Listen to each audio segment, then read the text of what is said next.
Pratt, I think, a lot of them think of them as strict constitutionalists, right? That's what they want to get back to the Constitution. I'm amazed that anybody who calls themselves a constitutionalist could think about threatening a democratically elected representative, and that would be okay, and that would be within the confines of the Constitution. I mean, I think one of the things that George Washington and some of our other founders abhorred was the idea that arms could be used once a democratic government was established. It was one thing when you had a tyrannical king.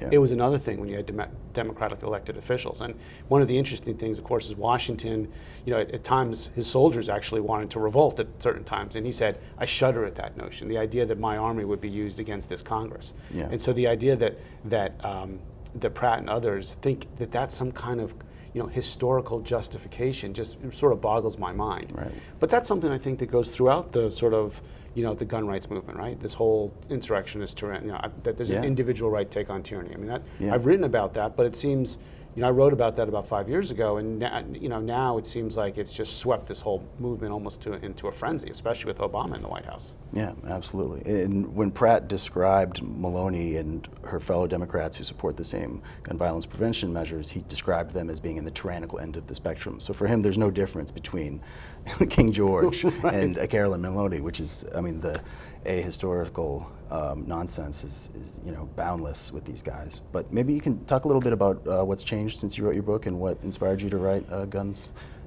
Democracy, and the Insurrectionist Idea. Yeah, I started writing that book in probably 2005 and 2006, and at that point, I was sort of struck by we had the Timothy McVeigh incident in the 1990s, and sort of that whole insurrectionist, I'm going to take on the government, sort of went deep underground. But what I started seeing in 2005 and 2006 was that the tendrils of those ideas were starting to pop up again. Mm. And what I wanted to do with my book is to be an early alert and a warning saying, this is not just about self-defense. The Second Amendment now for the gun rights movement is now taking on another meaning, which is an individual right to take on government tyranny. And I wanted to sort of be a warning alarm that this is really going to be quite something. And of course, the book got published right before.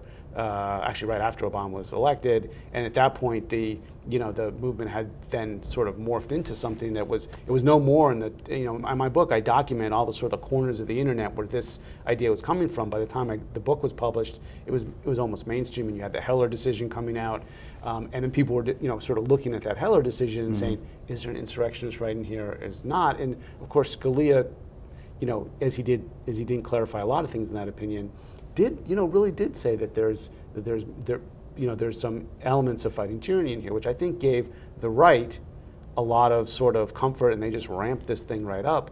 And now, if you look at that movement, it's all about. They say it very overtly. Now even Wayne LaPierre is saying these things. Mm-hmm. We're here, to be a check on government.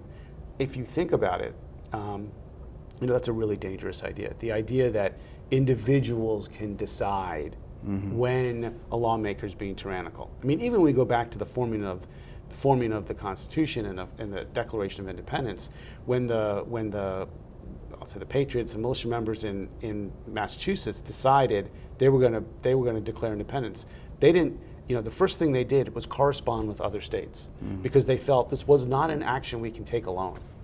But what the modern gun rights movement is not just even at state level can make these decisions, but at an individual level. And and I think you see this played out in many ways. I think during the healthcare debate, you saw actually a lot of violence against congressional offices. Let's not forget that Gabby Giffords was actually, she was shot, and I think a lot of people want to excuse Gerald Loeffner because he had some mental illness issues, and that's true.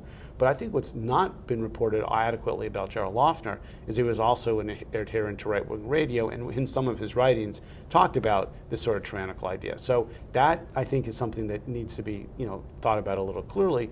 And then I mean, I think it's sort of the sort of pinnacle of this is the Cliven Bundy situation, where you have people, federal marshals coming in saying, this is not your land, Mr. Bundy. This is the people's land. You need to get off it. And Bundy sits there and says, I think that's tyranny. I'm going to have my militiamen fight you. And what's really awful, and I think this is the real scary part of this whole idea, is that the federal government stood down. Now, I understood they did that at the time, try to spare some lives. I think that's what they were doing, but they need to follow up, because if you don't, who's to stop the next Cliven Bundy, right? I mean, the next guy who gets a child support order could say, you know what, I think I'm going to arm up and let's see what happens. I mean, it's a really fundamentally dangerous idea.